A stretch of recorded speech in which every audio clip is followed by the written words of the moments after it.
27 настай Саран Заяа бүсгүйн амьдрал тохиолдсон он сонирхолтой гоё түүхийг ярихад бэлэн болж байна.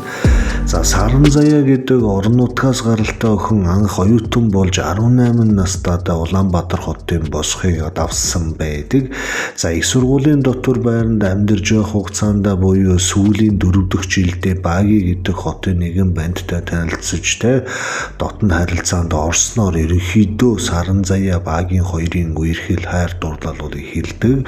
За ингээд сургуулаа төгсөөд ажил төрөл хийгээд аав ээжтэй тусална гэсэн охин байхгүй аль хэдийн жирэмсэн болсон учраас Баги болон түүний аав ээж Саран Заяагийн хөдөө байдаг аав ээжтэр очиж бэргүйсэн. За ингээд нэгэн жирэмсэн болоод ирж байгаа охиныгоо харамлаад хацаалаад байх ямар ч боломжгүй учраас өгөөд бол явуулсан байдаг. За Багигийн аав ээж хоёр хотод өссөн унган хүмүүс учраас хүүгээ бас бэрээ дагуулад ирж байгаа учраас байр суудлаас тавьж өгөөд өөрөөсөө хотын нөгөө зах Баянзүх дүүрлүүл яваад өгдөг. За ингээ Баги өөрийн Саран Заяа гэдэг их нэртэйгээ удалгүй тэдний хүү инхлүүн төрснөөр нэгэн Багигийнх гэдэг гэр бүлийн айлын амьдрал эхэлдэг. За ингээ Баги Саран Заяа хоёр бус залуу хосуудын адил аав ээжийнхээ өгсөн байранд ажил төрлөө хийгээд Саран Заяа хүүгээ өдөр шөнөгүй хараад цэцэрлэгийн босгоол дагуулсан. За Баги өглөөрт гараад ажилдаа явждаг. Саран Заяаны хооронд гэр орноо догчуулахаас гадна нэгдүгээр хороолд байдаг GS25 гэдэг нэгэн түргэн үйлчилгээний газар бас цагийн ажил хийж оюутнуудтай бас зэрэгцэж нэг 5-10 цаас болдог. За ингээд байж идэл нэг өдөр Саран Заяагийн утсан дуудлага ирсэн. За тэр дуудлагын орчирт байсан бөхөр Саран Заяагийн ээж нь түүнлээ уцтаж маргаашийн хот явах унаанд бүртгүүлчлээ. Тэгээ удахгүй хотод очноо маргааш өглөө 10 цагт дараагон дээрээс бид нарыг тосоод авах уу бид тэр чинь яваад очиё гэдэг тийм үгийг хэлэхэд Саран Заяа асар их баярсан. Урд нь Саран Заяа ээж авгаа хотод хүрээд ирэж гэр оронтойгоо танилцуулъя парк стадион орой юм харуулъя гэхэд бол ажилтай байна, амьдралтай байна, очиж чадахгүй байна, та надаа сайхан нам байгаа байж гэдэг тийм үг хэлдэг байсан бол энэ ээж аав нь өөртөө ирнэ гэхэд Саран Заяа асар ихээр баярсан. За ингээ орой болохыг хүлээгээд түүний нөхөр Баги ирэхэд маргааш ээж аав ирэх гэж байна, чи тусч авах хэрэгтэй байна, би өглөө 6-аас GS25 дээр солилцсноо тэгэхээр би амжихгүй байна. Тэгэхээр чи хүүгээ инхлүүнийг өглөө 9 гэхэд цэцэрлэгт нь өгчөөд 10-аас дараагийн ороод аав ээж буюу өөрийнхөө хадам аав ээжийг дагуулаад гэртээ аваад ирээчээ гэдэг үг хэлэхэд Баги окей асуудал байхгүй яг 10-аас ирэх үү гэдэг үг хэлсэн. Яг л 10-аасаа ирнэ гэдэг үгэн дээр энэ хоёр тохироод ингээ бүгдээрээ унтсан. За Багид хэлэхдээ бол Саран Заяа хэлсэн. За гурлаа бол жижиг өрөөндөө ингээд унтчихна. Ээж аав хоёр том өрөөндөө сайхан ингээд диван дээр орцоод унтахад боллоо гэдэг үг хэлэхэд Баги бол толгой зөгч исэн байдаг. За ингээд ээж аавгаа харна гэсэн учраас Саран Заяа бүсгүй бараг унтаж чадаагүй шүнжин хөрвөгөөд өглөө өөр цайгалгаад өөрийнхөө ажил руу явчихсан. За Баги хүүгээ цэцэрлэгт нүргэж өгөө дараагийн руу явсан. За ингээд энэ хооронд нь Саран Заяа ажлаа сайхан санаа зовхон байхгүй хийгээд өдөр гэртээ инээд алдаа бас нэг хоёр ууд дүүрэн идэж уух юм байраар гүйж орж ирсэн. За орж ирээд ааваа ээжээ гэдээ орилоход ерөнхийдөө бол гэрт хүн байхгүй нь бол мэдгдсэн. Гайхаад 10 цагаас ирэх ёстой хүмүүс яагаад ирээгүй гэдэг л манай нөхөр Баги бас хаана вэ гэж бодоод ингээд бүх өрөөнүүдээр яваад харахад бол хинч байхгүй тийм шинж тэмдэг бол ажиглагдсан. За ингээд гайхаад Баги руу залгахад бол Баги уцаа авахгүйсэн. За ингэнгүүт Саран Заяа өөрсдийн өөрийнхөө төрсэн ээж аав руу бол залгасан. За ингээд дуудулж байгаа түүний ээж нь бол авсан. За ахахтай инээд хөөрөөр дүүрнө. Миний охин ирч гисэн үг гэхэд Саран Заяа ирсэн байна. Та нар хаана байна вэ? Та нарыг хайгаад олохгүй байна. Орж ирэх болоогүй хоолонд хийх үү яах үү гэдэг үг хэлгээд ээж аав нь ирэх газараа ирсэн байна. Миний охин санаа зовхон байхгүй гэдэг үг хэлдэг. Тэнгүүд нь Саран Заяа гайхаад юу яриад байгаа юм бэ? Та хоёр ч манад ирнэ штэ. Баги хоёрыг шууд дагуулад манад ирнэ. Утгагүй хүүхд цэцэрлэгээс тарна би гүүгээс авна штэ гэдэг үг хэлгээд бол Баги бит хоёрыг нэгдүгээр хороолын артлын Сапарогийн нүү ямар гинүү тэр газрын ард байдаг дэм буудал дотор буулгацсан байна. Энд бит хоёрыг байрлуулад бид хоёрын явын явдал одоо төлбөр мөнгөний төлөөд одоо бүх зүйл сайхан жинтан болсон гэдэг үг хэлэхэд бол Саран Заяа гайхсан. Та хоёр дөө буудалд бууцсан мө гэсэн тийм ээ, дэм буудалд буусан байна. Нэгдүгээр орлын артын далангийн хажуу байдаг дэм буудалд бид хоёр ингээд тогтоод томоотой сайхан өрөнд орчихсон аав ээж хоёр нь амраад сууж гинэ гэдэг үг хэлдэг. За Саран Заяа энийг сонсонгууд асар ихээр зүүн хүрээд байж байгаараа бид тань эргээ залгая гэж үг хэлдэг. За ингээ уцаа даслангуудаа өөрийн нөхөр баг руу залгахад багийч бас уцаа авсан. За тэгэнгүүт нь Саран Заяа үгийн зэрэггүй чи миний ээж авыг дэм буудалдаг хинбэ гэдэг үгийг хэрүүлийн шинжтэй асуугаад багийн уул тийм өдөөс нь хэлсэн байдаг. Тэгээ настаа намтай хоёр хүн одоо ядарч ирж байхад нэлх хүүхдтэй те чи хоёр ингээд умгар хоёр байранд чихэлдэж байж байхаар зүгээр сайхан айтаахан зочид буудалд бас ингээд тавтад тухтаа буулгая гэсэн тийм үүднээс одоо иймэрхүү арга хэмжээ авсан юм аа. Аав ээж хоёрыг л бодож юм одоо те эвтийхэн шийдвэр гаргасан гэдэг хэлдэг. Тэнгүү Саран Заяа асар ихээр хэлэгнэн уурлаж чи миний аав ээжийг Сапорогийн ардлын дэм буудалд буулгаж чи манай удмыг доромжллоо гэдэг хэлэхэд одоо багийн бол хэлсэн.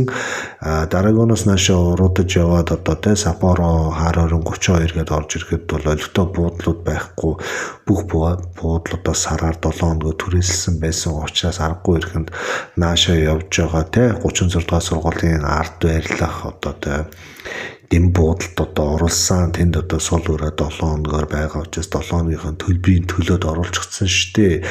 Би тэгээд энэ бүх асуудлыг зохицуулсан байгаа чи юунд уурлаад байгаа юм бэ? Ээж аав чинь гудамжид үлдээгүй шүдэ гэдэг үг хэлдэг. За тэнгүүд нь Саран Заяа юу ч хэлсэн бэ гэхээр багийг одоо те хурдан гэртээр хоёул уулзах юм байна гэдгийг хэлдэг. Тэгээ багийн окей одоо яваад очлоо гэж хэлсэн. За ингээд Саран Заяа асар ихээр уурлаж аав ээжийн гэр орондоо байлгахгүй тэр цэма том өрөөнд хүртэл оруулахгүйгээр энэ бүх асуудлыг шийдсэн багид бол үнэхээр гомдож исэн. За ингээд удалгүй баг ээж одоо машин тэргээ тавьчаагүйгээд ороод ирэхэд бол Саран Заяа өөрийнхөө одоо тэ бүх хувц сунаар авч явах юмудаа бол ингээд жижигхэн жимдаанд хийчихсэн үүднээ хажууд тавьсан багийг хүлээж ирсэн. За багийн орж ирээд яагаад чи уурлаад байгаа, яагаад стресстэй байгаа, ямар нэгэн болсон юм уу гэдэг үг хэлэхэд бол тэ Саран Заяа чи миний ээж авыг гэр орны босгоор одоо тэ дагуулахгүй гэж ийм хогийн хоронтой санаа гаргаж байгаа гэдэг чинь би бол мэдэрсэн. Би чамтай одоо цаашдаа ингээд амьдарч нэг өрөөний агаараар амьсгалж чадахгүй учраас би явахаар шийдлээ. Чи энэ байрандаа өөрийнхөө хүүтэйгаа те хүн шиг сайхан амьдраар би ээж аваагаа аваад ямар ч бас нутаг буцнаа чамтай ингэж одоо те дөрвжлуулан байж чадахгүй гэдэг хэлээд одоо Саран Заяа хаалгас аваад чимдэрэж ирээд доошоо явсан. За багийн араас нь бас буцаад ороод ирэх болов гэж бодоод бас тэр хоорондоо те гэр орныхон зарим зүйлийг хараад ажиглаад одоо гөлрөө сууж исэн. За гэтэл Саран Заяа яг гарснараа буюу чимдэрэж ирсэн чигээрээ одоо тэгээд гараад явсан. За ингээд нэг мэдхэд одоо байрнуудын дундуур сүлжиж явсаар байгаад те 11-р байрны хажууд байдаг 36 дугаар сургуулийн ард талд байдаг тийм дэм буудал дээр бол өөрөө мэдлгүй ирсэн. За эренгүүтээ одоо олон одоо 10-аад игэнцэн зочид буудлыг алинд нь байгааг мэдэхгүй учраас ээж руугаа залгасан. Ээж нь уцаа авахдаа аав ээж хоёрын сайхан амраад хэвдэж байна. Аав чинь энд одоо тэ буудлын жижигхэн зөрөгтэйг асах гээд үзэж тараад байж байна. Би доошоо явж нэг бахиолж ирээд одоо энэ сувгийн нэрхүүлээд нэг хөрхөн радио мэдээ тэ одоо цагийн урд үзэхээ байж гинэ гэдэг үг хэлдэг. За ингээд Саран Заяа тэр жож буудлын үүднүүдээр дэм буудлын одоо тэ ёлтоосон гэрэл доогоор ингээд явж явах үед одоо энэ тэндээс цугласан одоо зүс царайн жоохон хэцүүхэн тийм одоо тэ залуучууд архитар сундартуулж гисэн гадаан тамхилаад болцохч ирсэн. За энэ буудал бол нэр сайвшин болгоноор шагааж одоо аав ээжээ асуугаад явж явах үед тухайн залуучууд юу гэсэн бэ гэхээр тэ энэ ямар гайгүй уух явж байна. Цагийн хідвэ, хоногийн хідвэ хөө энэ гэсэн маягаар бас араас нь чаргууцалдаж өдөж хоргож ирсэн байдаг. Тэгээ Саран Заяа бүсгүй аав ээжийг ийм амар дэм буудалд одоо ингээд бүр албаар авчирч оруулсан бол асар ихээр бас гомдож исэн. За удалгүй одоо тэ Саран Заяагийн ээж одоо тэ хоёр давхрын буудлын жижигхэн одоо саргалжин цонхны цанаас миний охин гэдэг тийм үгийг хэлж бол дуудсан. За ингээд Саран Заяа өөрийнхөө ээж аавын буусан буудлыг бол одоо яг олсон байдаг. За ингээд олоо дотор ресепшнтэй хүүхдүүдтэй нь уулзаад аав ээжийнхээ өрөө рүү одоо ингээд алхаа явж байхад модон шалтай, шажигнсан, дуу чимээ ихтэй найр наадам болж байгаа юм шиг олон хүний чимээ одоо тэ нэмгэн хааны цанаас одоо сонсогч ирсэн. Дандаа согтуу хөлч хүмүүс эмэгтэйчүүдийн орилон, дуулаан, уйлаан тэ зодоонуудын хэрүүл одоо янз янзын одоо хүний амьдрал сонсч болох хамгийн новшин дуу чимээг бол одоо тухайн 3 давхарч өст буудлын коридороор алхаж явахдаа Саранзай бол сонссон байдаг.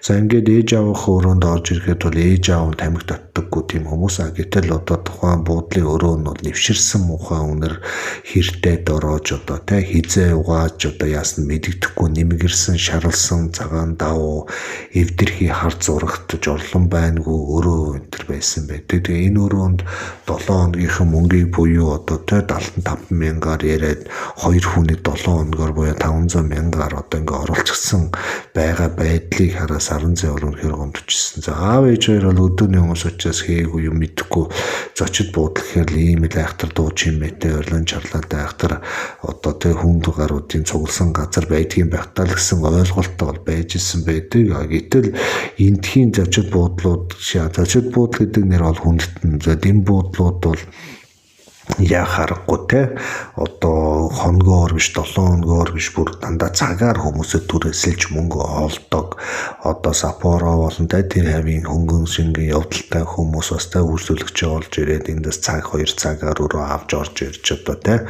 янз янзын ажил төрлөө амжуулдаг иймэрхүү дуу шуутай бужигнаан ихтэй хөдөлгөөн ихтэй юм зочд буудал аав ээжийг нь юм мэдгүйгэн далимдуулаад 7 хоногоор бол оруулчихсан байжсэн. За ингээд одоо арх тамиг шифтер одоо юуны ч үнэртэй юм бэ өрөөнд байж байгаа хөөрхий одоо гимгүү аав ээжээгээ хараа Саранзай нулимсэн цэлгэнсэн. За тэгээ тэр дорн тэр хоёрыг буулгаад ресепшн дээр очиод те энэ буудлаас гарлаа одоо тэр боллоо энэ буудлын дуу чимээ энэ таалагдахгүй байна гэхэд ресепшн бол асар ихээр хэлэгнэн уурлаж те одоо үхээс бусдыг үдсэн ресепшн бол одоо тийм амархан бас бууж өгөхгүй Саранзайгийн мөнгө төгрөг авъя гэсэн үгэнд бол одоо аль хэдийн хариулт олчихсон те манай дарга мэдэн захирал мэдэн би мэдэхгүй энэ утас руу яриад очир золонгоо хийлэн тэр гэдэг тийм үг хийлээд нэг нэрийн утас шургуулад өгөө гаргасан.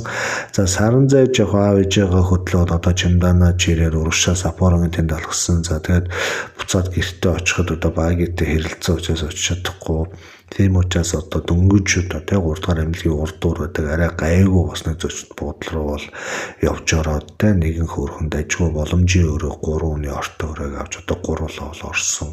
За ингээ орохт нь бол аав нь одоо асар ихээр одоо тэ санаан зовж ямар үнэтэй өрөөнд аав ээж оруулж аав ээж нь одоо болидо буцхуудаа дараагоноос орой хідээс он утус явах уу энэ гэдэг хэлэхэд бол Саранзай үгүй та ямарч байсан одоо тэ эндээ хэд хоног одоо явтлаа надтай зүг байна гэдэг үг хэлсэн. За ээж нь болохоор одоо бид хоёроос болоод багийн хоёроос салсаарнад инхлүүн бас тэ годомжинд гарах үе одоо ингээд аав ээж болох үе гэдэгтэй бол асар их санаа зовж хүүхдүүдийнхээ амьдралд бас гай болчуудаа гэдэг үг хэлсэн. За Саранзай болохоор үгүй миний нөхөр та хоёрыг бол хүндэлсэнгүй хөдөө очихдоо та хоёр бэлдотад хадаг суугаад байсан мөртлөө те хотод ирэхэд чи ингээд энэ буудлын бараа харуулна гэдэг бол надад үнэхээр дормж санагдаа. Тэр цэсмаа Сапорогийн артлын ийм амир ажиллагаатай адлавдалтай буудалд оруулсан чинь өөрөө бас аюу хэцүү байна гэдэг хэлсэн.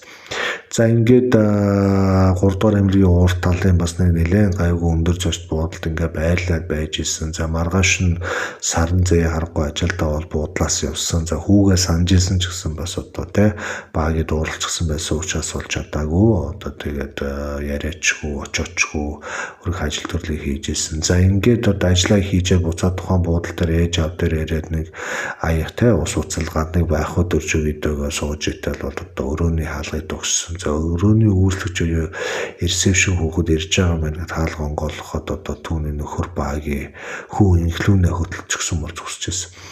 Энийг хараа Саранзай бол гайхсан. Яагаад энэ олж ирсэн ч буудалд ингээд энэ багийн хүрээд ирвэ гэтэл ээж нь одоо тэ одоо энэ буудалд ингэж буусан гэдгийг одоо багийг залгахад бол хэлчихсэн юм байна лээ. Тэгээ багийн гэдэг нөхөр одоо хүүгээ дагуулад хүүгээрээ халах авчилж бас тэ хүүгийнхээ хажуудаас орил цамнаа байхгүй байх гэсэн бодоод хүрээд ирсэн. За ингээд Саранзай өөрийнхөө нөхрийг эргээ харсан. За инхлүүн ч одоо хаалгаар орж ирэнгүүтээ шууд эмээ өөрөөгөө гүүгээд очиод тэрүүлсэн. За энэ үед одоо багийг би орж болох гэдгийг хэлсэн. За нэгэнт хүү орчихсон учраас Саран зай одоо багийг үлд оруулахгүй үлдээгээд альтаа нүшгээд хаалгыг үлдээгээд өөрөө одоо төрүүлээд буцаад орсон. За ингээд багийг орж ирээд хаалга хаасан. За ингээд Саран заяа багийн одоо Саран заяагийн ээж аав төдний хүү инхлүү ингээд бүгдээрээ сайхан уулзчиход ингээд байж хад багийн Саран заяа руу одоо юм гуйлггүйснүүдээр бол харж ирсэн. За харахтаа Саран заяаг аж тэр цуугаад хэлсэн байдаг.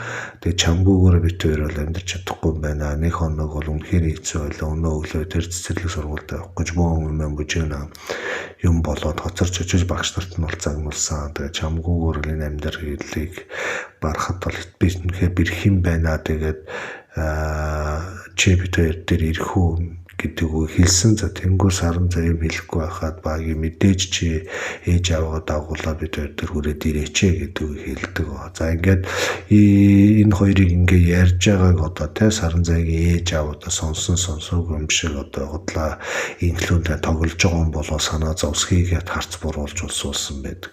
За Саран заяа ч одоо ямар буудалд одоо ингээ байгаад хэмжээний бумтан айл охин байгаа биш бас нөхцөд байдал ингээд ирлээ. Хамгийн гол нь багийн гэдэг хүн өөрөө бас ингэж хурж ирээд өөрийнхөө алдаа дутагдлыг одоо ойлгоод одоо мэдээж бас чадвал бүх зүйлийг буцаад эргэнээр тэвэнд нь оруулах гэж бол үзэж байгаа нь өөрөө бас нэг нэлийн сайн шалтай. Нөө буруу ишилсэн сүхүүч шиг одоо улам цаашаага дөрлөөд ингээд зүхтаад улам цаашаага тэнэг малхам хийгээд тэнэгтээд мэдрэлтэд яваад байхгүйгээр ерөнхийдөө бараг алдаж болох хэмжээнд бас алдсан болоо да гэдэг тийм гаргалгааг бол энэ өнцгөөс харж болдог. За ингээ багийн Саран заяа хоёр одоо коридорт гараад ирэлцсэн. За Саран заяач бас тайвширсан байсан учраас багийг хэлсэн. Миний ээж аав энэ манай 7 жил байх гэж ирээгүй. Нэг 7 хонцоо дайтайхан байчаад ингээ явчихнаа. Өөртөө бас хүн залуучуудын амьдралд гайхуулахгүй гэсэн одоо философитой хүмүүс учраас чи нэг айж одоо чон үргэж байгаа юм шиг энэ тентхийн дэм буудлуудаар миний ээж аавгаа судлаа өнө юм чи ингэж хэсүүлээд байгаа над дуураас таалагдахгүй байна. Эсвэл би ээж аавгаа дагаад хүүгээ дагуулад нутаг орлогоо буцахад бол алдаад байх юм байхгүй гэдэг үгийг бол хэлсэн. Багийн бол яг үнэхээр алдаа гаргаж настай хүмүүсийг бас 5 настай хүүхдээ хажуудаас ядарч холуу гэсэндээ бас буудал хайж явсаар байгаад миүри мэдлгүй одоо нэгдүгээр хорлын артлын ийм амар буудалд бол буулгасан гэдгийг бол одоо өөрөө сүлд ойлгосон гэж.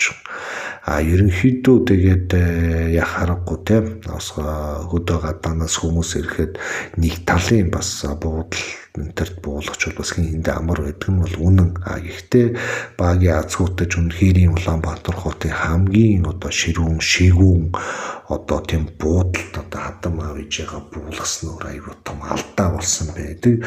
За ингээ ямар ч байсан багийн Саран заяа инхлүүн гэдэг хүүгээ дагуулад мэдээж одоо Саран заяагийн хөдөөнөөс ирсэн аав ээжийг нь хөдлөөд одоо нэгдүгээр орлогын 2 байранд бол орсон. Мэдээж ярьснараа том өрөөндөө диван дээр аав ээж хоёрт нь орцосч өгөөд өөртөө жижиг өрөөндөө бол орсон байдаг. Тэгээд ямар ч байсан энэ хүү бас болсон бодит түүхийн явдал маань та бүхэнд бас нэгийг бодогдуулж бас хоёрыг дунгаалж байгаа. Заримдаа бид нэр бас хүсээгүй ч гэсэн заримдаа амар тэнэг байдалд орчих тийм тохиолдол байдаг. Тэгээд тэрийг мэдэрсэн тохиолдолд болж бол маш хурдан засчул амар байдаг гэдгийг энэ түүх харуулж байгаа. Үгүй бол нэг худлаа ярих юм бол 1000 худлаа ярих хэрэгтэй буюу тийм улам асуудал хүндэрдэг учраас та бүхэн болж өгвөл алдах хэмжээнд нас алдаа оноогоо засаад явж байгаарэ гэдэг үгийг одоо энэ түүхийнхаа төгсгөлд бас хэлье. За ингээд ойрд гоё түүхүүд сувган ойрын сарын хугацаанд одоо ийм хөөрхөн түүх энтер оруулахгүй нэлээд бас ажил ихтэй цалгартлаа. Тэгээд энэ хоорондоо Facebook-тай бас анхаарч нэлээд юм шүүмэ бүжигнэ хийсэн учраас YouTube-ийн сонсогчдор маань бас жоохон гайхсан хүлээлттэй байсан байх. Тэгээд өнөөдрөөс эхлээд одоо өмнөөс хойш түүнээс цааш болж өгөл YouTube дээр илүү анхаарч одоо өдөр болгоно нэг пост контент хийх бас тийм боломж бас байгаа. Тэгээд та бүхэн орж гараад гоё түүхүү цогтойгоо ойрхон байж байгаарай.